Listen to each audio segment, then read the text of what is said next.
Life is a winding road, no telling where it goes. Salam sejahtera, salam jumpa kembali bersama saya Frans Budiman Johannes. Saya adalah seorang legal advisor pengadaan barang jasa pemerintah.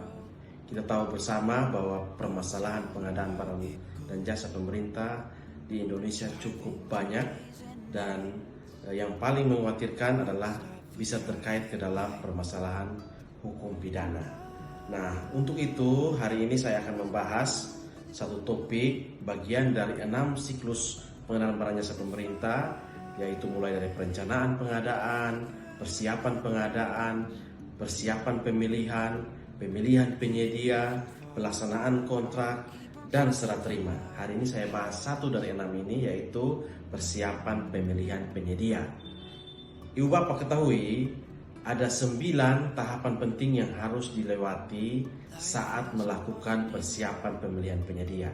Yaitu yang pertama, lakukanlah pemeriksaan dan validasi terhadap dokumen permintaan pemilihan yang diajukan oleh pejabat penandatanganan kontrak. Ini penting agar setelah diberi penugasan, pokja pemilihan tidak lagi repot untuk memeriksa dan memvalidasi dokumen-dokumen yang dikirimkan oleh pejabat penandatanganan kontrak.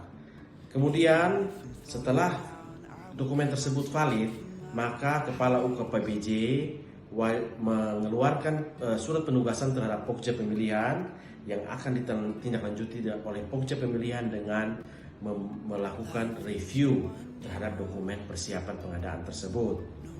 Kemudian setelah review dilakukan dengan baik dan semua memenuhi syarat, pokja pemilihan melakukan penetapan metode pemilihan penyedia.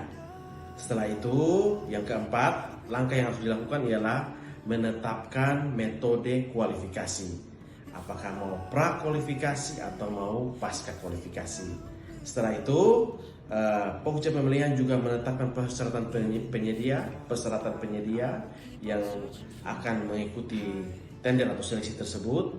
Setelah itu akan ditindaklanjuti dengan penetapan metode evaluasi penawaran, penetapan metode penyampaian dokumen penawaran, penyusunan, dan menetapkan jadwal pemilihan.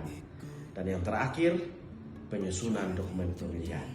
Setelah ke-9 tahapan ini rampung, barulah tahapan tender atau seleksi boleh dilakukan oleh pokja pemilihan dengan mengumumkan paket tersebut di sistem pengadaan secara elektronik. Demikian penjelasan singkat saya tentang persiapan pemilihan penyedia. Untuk lebih rinci mungkin akan dibahas lebih lanjut dalam video-video selanjutnya. Terima kasih buat ibu bapak yang telah menyaksikan.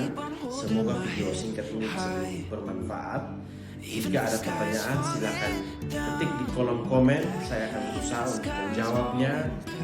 Jika ibu bapak berkenan untuk mendapatkan video-video sejenis seperti ini, silakan like dan subscribe.